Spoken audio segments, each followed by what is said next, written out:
Bonjour, mesdames et messieurs, bienvenue dans ce flash d'information. Le Mawlud est la commémoration de la naissance du prophète de l'islam, Mohammed. Il se célèbre à la date du 12 de Rabi al-Awwal, troisième mois de l'année musulmane. Cet événement, qui est aujourd'hui commémoré par bon nombre de communautés musulmanes dans le monde, aussi bien sunnites que chiites, a été célébré dans la nuit d'hier à aujourd'hui par les musulmans de Côte d'Ivoire. Il a été marqué cette année par des prières, des bénédictions et des invocations afin que Allah, le miséricordieux, préserve la paix et la stabilité en Côte d'Ivoire. Nos reporters ont fait le tour de quelques mosquées, leur reportage dans le 13h. La France et la Côte d'Ivoire renforcent leur coopération. Le président français Emmanuel Macron, qui était à Abidjan pour prendre part au 5e sommet UA-UE, a lancé aux côtés du président Alassane Ouattara les travaux de construction de la ligne 1 du métro d'Abidjan. Des travaux qui vont coûter 918 milliards de francs CFA et qui seront financés par la France. La ligne reliera les communes de Port-Bouët et d'Anyama. La mise en service du métro d'Abidjan est prévue pour 2022 et permettra de transporter plus de 530 000 passagers par jour. La Mahama Traoré, Jérôme Kofi Abola. C'est à bord d'une draisine que les chefs d'État ivoiriens et français ont quitté la commune du Plateau pour se rendre à Treichville. Et ils se sont retrouvés là pour l'ouverture prochaine de la voie ferroviaire au transport urbain dans la capitale économique ivoirienne. Il s'agit du futur métro d'Abidjan et c'est ensemble que les présidents Alassane Ouattara et Emmanuel Macron sont venus lancer les travaux de la ligne 1 de ce métro. Il va rallier les communes d'Anyama à Port-Bouët en passant par celles d'Abobo, d'Adjamé, du plateau de Treichville et de Marcory. Coût global du projet, 918,34 milliards de francs CFA. Montant financé par la France au nom de sa relation historique avec la Côte d'Ivoire. C'est un projet d'aménagement urbain pour une mégalopole régionale, continentale, qui est indispensable. C'est un projet qui changera la vie des habitants, qui permettra de développer l'activité économique et qui est cohérent avec vos engagements climatiques parce qu'il réduira les déplacements individuels. Ce projet s'accompagne également d'une rénovation des infrastructures et en particulier du pont et d'un travail encore plus profond pour lequel la France est aussi partenaire, qui est la ligne ferroviaire qui, elle aussi, permettra d'améliorer les communications et le rayonnement économique du pays.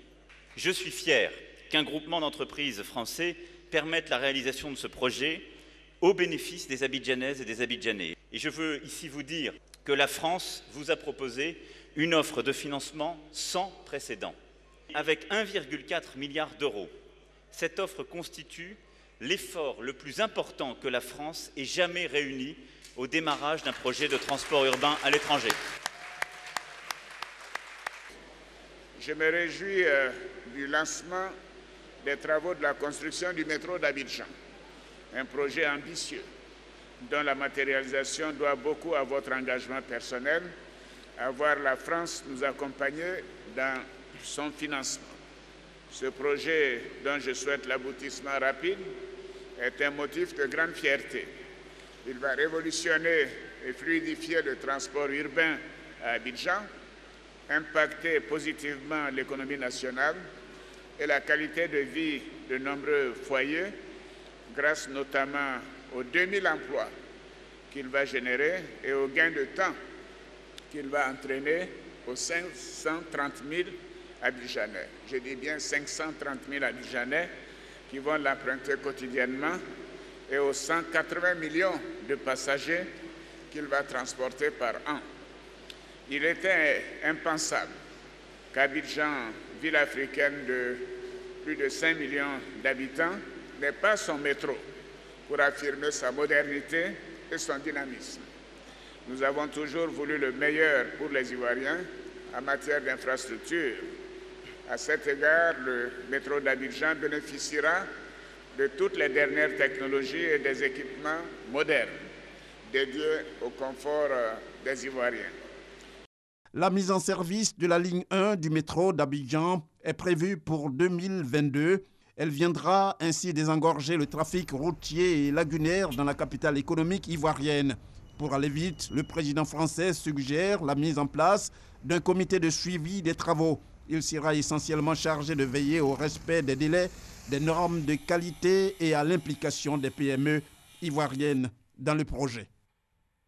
Emmanuel Macron, je vous le disais, était à Abidjan également dans le cadre du 5e sommet des chefs d'État et de gouvernement de l'Union africaine et l'Union européenne. Sommet qui a refermé ses portes hier jeudi.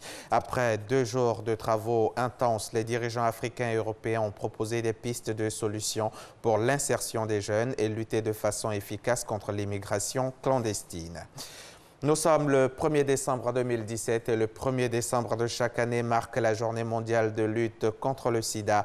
Le 1er décembre est l'occasion de mettre en lumière tous ceux qui relèvent le défi quotidien de combattre le VIH-sida. C'est également le moment de montrer que tous ensemble nous restons mobilisés pour combattre le virus du sida sur tous les fronts, aider la recherche à améliorer les traitements, garantir l'accès aux droits et aux soins et combattre les discriminations et la précarité.